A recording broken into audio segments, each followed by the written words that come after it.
சேரின் உதவியுடன் செய்யும் சில பயிற்சிகள். சேரை பிடித்துக்கொண்டு ஒரு காலாக மாறி மாறி முழங்காலை மடித்து வயிற்றுப்பகுதிக்கு கொள்ள வேண்டும். அடுத்து சேரின் மேல் படுத்துக்கொண்டு பின்பக்கமாக காலை மடிக்க வேண்டும்.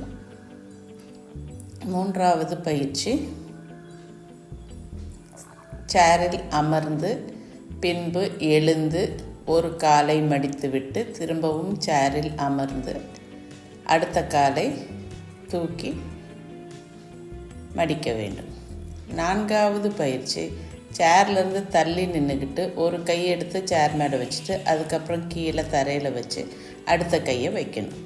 அஞ்சாவது பயிற்சி, சேரில் படுத்துக்கிட்டு கால் முட்டியை மடித்து மேலே கொண்டு வந்துட்டு திரும்ப கீழே கொண்டு வரணும். 2 கால்களையும் ஒரு சேர செய்யணும். ஆறாவது பயிற்சி, ஒரு கையை ஊனிக்கிட்டு அடுத்த கையை இடுப்புக்கு பின்பகுதிக்கு கொண்டு போகணும். ஏழாவது பயிற்சி, சேர்லேருந்து எந்திரிச்சு நின்று பக்கவாட்டில் காலை உயர்த்தணும் மாறி மாறி.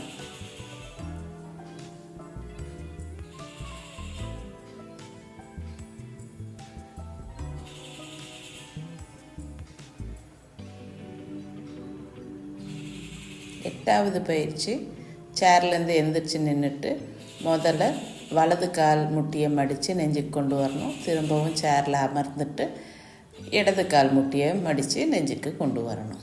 இது போல் ஒரு 10 முறை செய்யணும். 3 செட்டுகள் செய்ய வேண்டும்.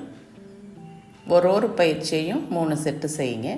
அடுத்தது 9வது பயிற்சி, எந்திரிச்சு நின்றுட்டு காலை மேலே உயர்த்தி மடிச்சுட்டு அதுக்கப்புறமா பக்கவாட்டில் கொண்டு போகணும். இது நம்மளுடைய இடுப்புக்கு ஓப்பன் பண்ணுற பயிற்சி, ஹிப் ஓப்பனிங்.